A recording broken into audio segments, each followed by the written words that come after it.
İndi isə vəziyyət dəyişib. İşsizliklə bağlı olaraq bağçaya uşaqlarını qoyanların sayını xeyli azalıb. Başqa bir səbəb isə ondadır ki, bu obyektlər əvvəlki kimi təmin olunmur. Elə götürək gördüyünüz bağçanı. Bu da Gəncədə yerləşir. Özü də en sayılı uşaq bağçasıdır. Çünki buranın qarşısındakı ünvanı bildirən lövhəni tapmaq mümkün deyil. Müdiri isə müsahibə verməyə qırağa qalsın. Deyir ki, mənim adım familiyam yoxdur. Lakin şəhərimizdə az da olsa yaxşı şəraitli uşaq bağçaları var. Onlardan biri də 2 sayılı uşaq bağçasıdır. Burada 3 yaşından 6 yaşına dək 140 uşaq 7 qrupa bölünüb. 10 nəfər tərbiyəçi onların qayğısına qalır. Belə vəziyyəti görəndə bir sual ətrafında düşünməli olursan. Görürsən hər iki bağça dövlət hesablı və eyni cür təmin olunmasına baxmayaraq bir-birindən bu qədər niyə fərqlənir? Bütün bağçalar eyni iş proqramından işləyirlər, eyni iş rejimindən işləyirlər. Ancaq hərənin özünün iş üsulu var.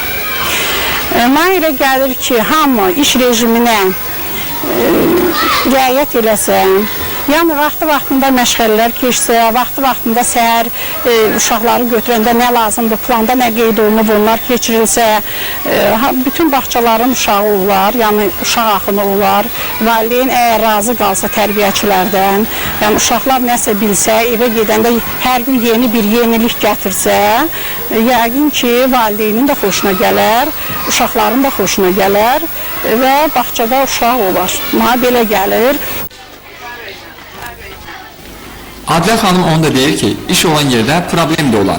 Amma bugün bağçaları istiliklə təmin etmək digər məsələlərin içərisində ən vacibidir. Büdcədən maliyyələşdirən digər təşkilatlar, mədəni şöbəsi, səhiyyə şöbəsi vaxtı-vaxtında qazın istifadə etdikləri qazın pulunu ödədiklərinə görə bizim onların heç bir problemimiz yoxdur.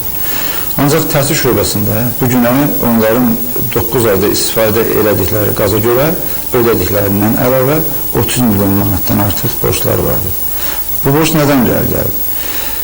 Yanvar ayında təhsil şöbəsinin büdcəsi maliyyələşdiriləndə 18 milyon manatlıq qaz nəzərdə tutulub ki, onlarla müqavilə bağlayaq.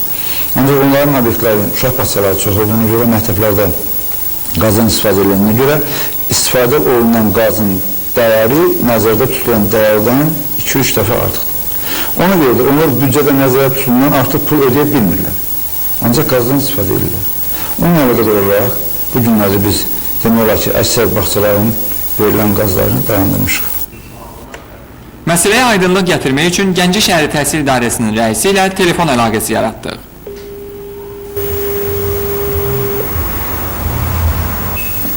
Alo?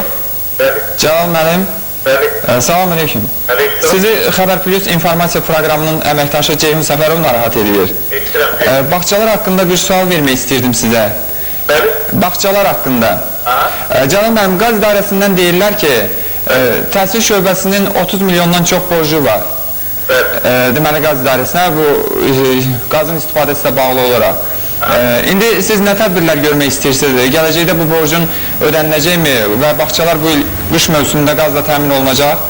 Sadəcə olaraq keçəlir, bizə dərman su verilib ki, 18 milyon nə qədər su ayrılmışdır dəyəmi. Bəli. Deməli, o keyfində qaz yanacağı üçün. Bəli. Keyfiyyət alınmayıb və sayt alındı. Bəli. İndi yəqin ki, biz qaz tərəfindən də yeni müqavilə bağlayacaq. Allah qoysa bu il nəzərdə tutub ki, o simetiyə çox pul saldıraq qazın verilməsi üçün bağçalar. Cəlal müəllim, bu 18 bağçada deməli qaz olacaq da qış mövsümündə? Olacaq, olacaq. Yaxşı, sağ olun, çox sağ olun.